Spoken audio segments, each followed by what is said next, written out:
မင်္ဂလာပါမေတူမေ channel ကကြိုဆိုလိုက်ပါတယ်ရှင်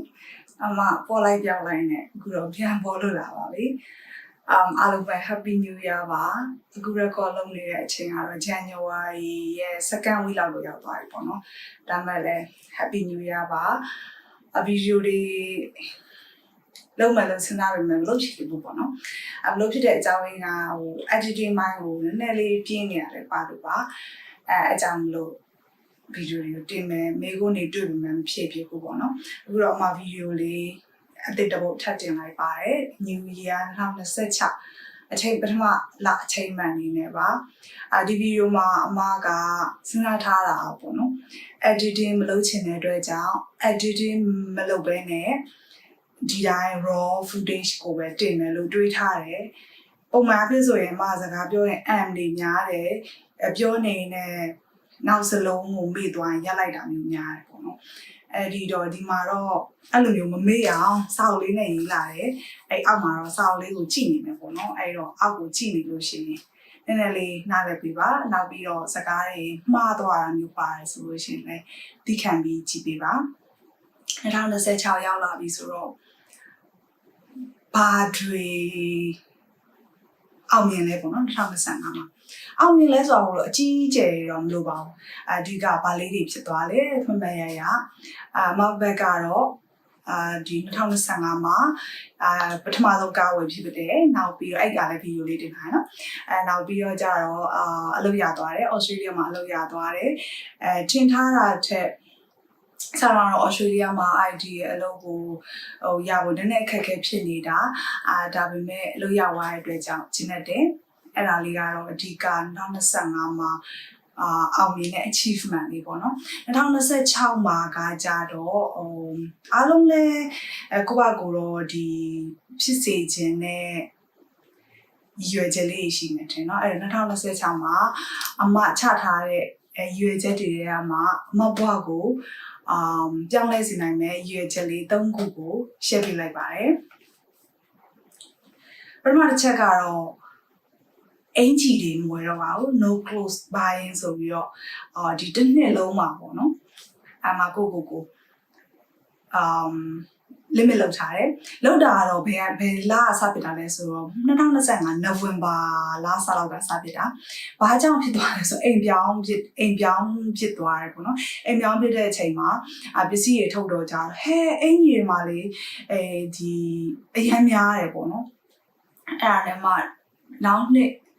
နိုဝင်ဘာစတာပေါ့နော်လောလောဆယ် January ဆိုတော့3လအတွင်းမှာအင်ဂျင်မဝယ်ဖြစ်ဘူးအဲ့ဒါနဲ့ဒီနောက်နှစ်မှာ2026မှာလုံးဝအင်ဂျင်မဝယ်ဘူးလို့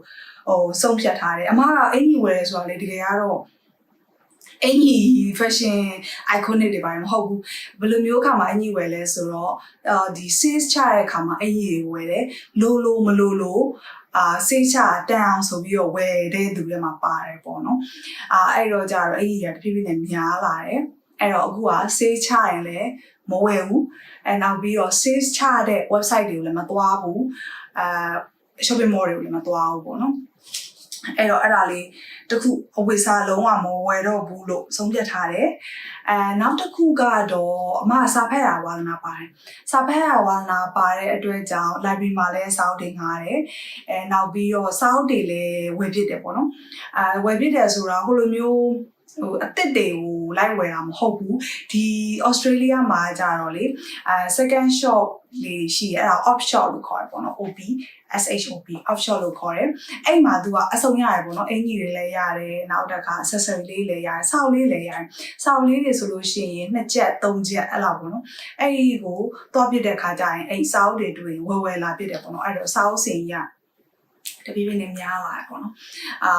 ဒါပေမဲ့အဲ့ဒီဝဲသားဝဲတယ်အဲ့ဒီစာအုပ်ဆင်ရစာအုပ်တွေကိုဖတ်လာဆိုတော့မဖတ်ဖြစ်ဘူးအဓိကဖတ်တာကတော့အမက e-reader လေးရှိတယ်အဲ့ကိုဘူးဆိုတဲ့ e-reader လေးရှိအဲ့ e-reader တွေဟာဖတ်ဖြစ်တယ်ဒါပေမဲ့ကိုလက်ရှိဒီ physical book ကိုတော့မဖတ်ဖြစ်ဘူးပေါ့နော်အဲ့တော့ဒီနေ့က goals ကတော့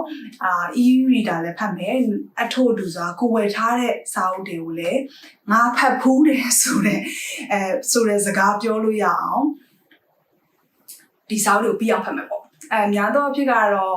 romance book လေးရှိတယ်နောက်တစ်ခါမြန်မာနိုင်ငံကတည်တဲ့စာအုပ်တွေရှိတယ်နောက်ပြီးတော့ဒီ mindfulness နဲ့ပတ်သက်တာရှိပေါ့နော်အဆုံးမှာအဲ့တွေ့တဲ့ဟာကိုကြိုက်တဲ့ဟာကိုဝယ်လာတယ်အဲ့ဝယ်လာပြီးတော့မဖတ်ဖြစ်ဘူးအဲ့တော့အခုတော့ကိုယ့်ရဲ့ဒီနေ့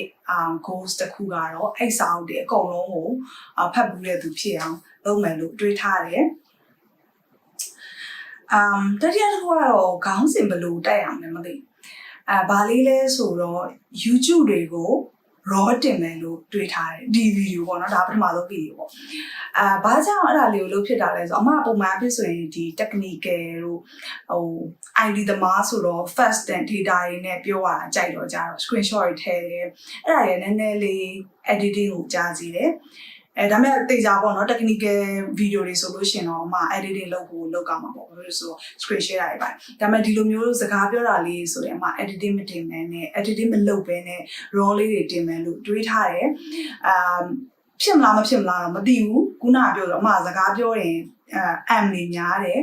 နောက်စကားကိုစဉ်းစားဖို့အတွက်ခက်တယ်ပေါ့နော်အခုလှုပ်ထားလေးကတော့ဒီစာအုပ်ထဲမှာ script တွေကိုအကုန်ရေးထားတယ်ပြောနေရင်တစ်ချက်ကြည့်ဖြစ်တယ်ပေါ့နော်အဲ့တော့အဆင်မပြေလို့ရှိရင်လည်းတီးခံကြည့်ပေးကြပါအဆင်ပြေရဆိုရင်လည်းပြည့်ရဲ့အကြောင်းလေးတော့ပြောသွားပေးပါနောက်ပြီးတော့ဒီ2025မှာဘာတွေအောင်မြင်ခဲ့လဲအောင်မြင်တော့ကြီးစီလို့ဆရာမလို့နော်ဘာလေးတွေအဆင်ပြေတယ်ဘာလေးတွေကိုသဘောကျတယ်နောက်တစ်ခုကတော့2026အတွက်ဘာလေးတွေရည်မှန်းချက်ထားလဲပေါ့နော်အဲ့ဒါလေးတွေကို share သွားပေးပါဒါလေးကတော့အမရဲ့2026မှာအမကိုပိုကောင်းတဲ့သူတယောက်ဖြစ်လာအောင်ပြောင်းလဲနိုင်မယ်လို့ထင်ထားတဲ့goals လေးတွေပါအောင်မြင်ဆိုတာကတော့အမ maybe June July လောက်မှာနောက်ထပ်တစ်ပုတ်လောက်ထပ်တင်မယ်လို့တော့တွေးထားတယ်တင်းတင်းတင်ပြကမသိဘူးအမကထုံးစံလားခါကြရင်လှုပ်ချင်စိတ်တအားများတယ်ခါကြရင်လည်းနည်းနည်းပြင်းသွားတယ်နော်အလုပ်ရှုပ်ဝင်ကြတော့လေမလှုပ်ချင်တော့ဒါမျိုးဖြစ်တတ်တဲ့သူတွေထဲမှာပါတော့ကြတော့တင်မယ်လို့တော့တွေးထားတယ်တင်ပြခဲ့တယ်ဆိုရင်တော့ရကြည့်ရမယ်ပေါ့နော်အဲ့ဒါလေးပါအားလုံးလည်း Happy New Year မှာကျန်းမာပါစေချမ်းသာပါစေလို့အမကဆုတောင်းပေးလိုက်ပါတယ် Bye bye